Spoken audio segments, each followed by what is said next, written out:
Olá pessoal, tudo bem com vocês? Como é que estão as coisas por aí? Vocês estão se cuidando? Estão ficando quietinhos em casa? Estão lavando as mãos direitinho? Espero que esteja tudo bem, tá? Por aqui também tá tudo certo. E hoje a gente vai continuar aquela dinâmica, né? Vamos dar seguimento aí na nossa dinâmica das aulas virtuais. Como eu expliquei para vocês na nossa aula zero, no vídeo publicado antes desse, a gente vai ter uma sequência de atividades aqui.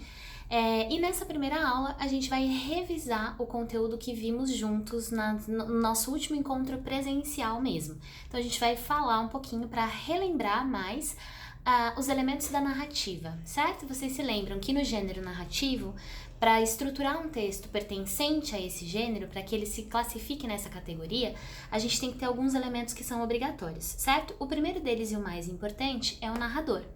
O narrador é aquele que vai contar a história pra gente, certo? Essa história, ela vai ser vivida por personagens. Esses personagens, eles vão ter maior ou menor importância, vão ter a sua função ali dentro da história e vão vivenciar as ações. Essa sequência de ações é chamada de enredo. E esse enredo vai se passar num determinado momento, em um determinado lugar. Esse momento a gente vai chamar de tempo e esse lugar de espaço, ok? Então, só pra gente não esquecer, como é que eu faço para memorizar os 5 elementos da narrativa? Eu penso na palavra pente. P de personagem, E de enredo, N de narrador, T de tempo e E de espaço, ok? Bom, pensando no narrador especificamente, lembrem que a gente pode ter 2 focos narrativos, 2 tipos de narração em um enredo, certo? Eu posso ter o foco narrativo em primeira pessoa e eu posso ter o foco narrativo em terceira pessoa. Quando o meu foco narrativo é em primeira pessoa, significa que aquele narrador ele participa da história, ele é um personagem. Então a gente vai classificá-lo assim, como narrador-personagem, ok? Quando o meu foco narrativo é em terceira pessoa, significa que o meu narrador ele não faz parte da história, ele tá fora dela, certo? Ele narra de fora dela. Então, eu tenho 2 possibilidades. Um tipo de narrador em terceira pessoa que só observa os fatos e descreve as ações, sem fazer nenhum tipo de reflexão, sem interferir ou sem mostrar pra gente aquilo que o personagem não demonstra. Esse é o narrador observador, ou seja, ele só observa. E eu tenho a possibilidade de um narrador que sabe de tudo, que ele tá em terceira pessoa, ele vai ter aquele estatuto de Deus, de demiurgo, então ele consegue ler os pensamentos das personagens, ele consegue dizer pra gente o que as personagens sentem, então a gente vai ter ali um narrador, que sabe de tudo. E esse narrador em terceira pessoa é chamado de narrador onisciente, ok?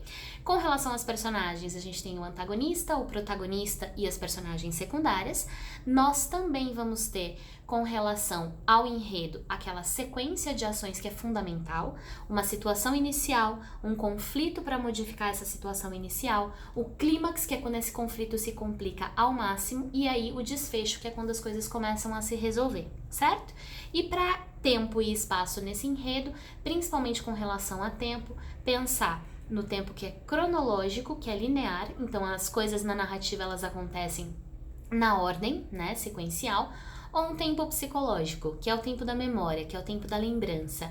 Então a gente vai conhecendo a história conforme as personagens e o narrador vão pensando naquelas ações. Então é o tempo que mexe com a cronologia, ele vai alterar essa linearidade, ok? Por favor, eu quero que vocês, para hoje, revisem as suas anotações de aula. Eu quero que vocês releiam o seu material didático da página 136 até a página 138, certo? Revejam, por exemplo, aquele conto do Machado de Assis que a gente leu, Um Apólogo, que é a história da linha e da agulha, né?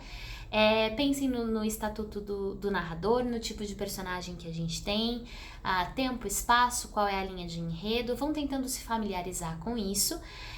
Não deixem de fazer a atividade proposta para essa aula 1, certo? Vocês têm um forms aí, que eu gostaria que vocês preenchessem, e eu também gostaria que vocês fizessem o exercício de aprendizagem da sua apostila, o exercício número 1, ok? Por enquanto é isso que a gente vai fazer para essa semana, tá? Na nossa próxima aula, a gente segue um pouquinho com o conteúdo e passa a falar dos elementos da poesia. Então, a gente vai falar de rima e de métrica, tá? Para essa próxima aula, já queria que vocês fossem dando uma olhadinha bem de leve no material de vocês, da página 138 até a página 140. Deem uma olhada nesse conteúdo pra gente direcionar os seus estudos aí na nossa próxima aula, tá bem? Espero que esteja tudo bem com vocês, fiquem bem durante essa semana. A gente se vê na segunda com mais uma videoaula dessas daqui, tá bom? Eu ainda tô desenvolvendo esse meu lado blogueira, digital influencer, então o vídeo ainda não tem muita qualidade, mas vamos aprendendo, tá bom? Qualquer coisa que vocês precisarem, entrem em contato comigo pelo Classroom. Por favor, sigam nas suas leituras, não deixem de fazer o seu cronograma de leituras. Leiam, por favor, com bastante carinho, o Conto da Ilha Desconhecida, do José Saramago. Pensem a respeito disso, tentem observar os elementos da narrativa nesse conto do Saramago. Que tipo de narrador eu tenho lá, que tipo de personagem eu tenho, qual é o tempo, qual é o espaço, eu tenho uma preocupação em descrever isso, quais são as ações do enredo, tá bom? Tentem aplicar nessas suas leituras obrigatórias esses conhecimentos de análise literária, tá bom?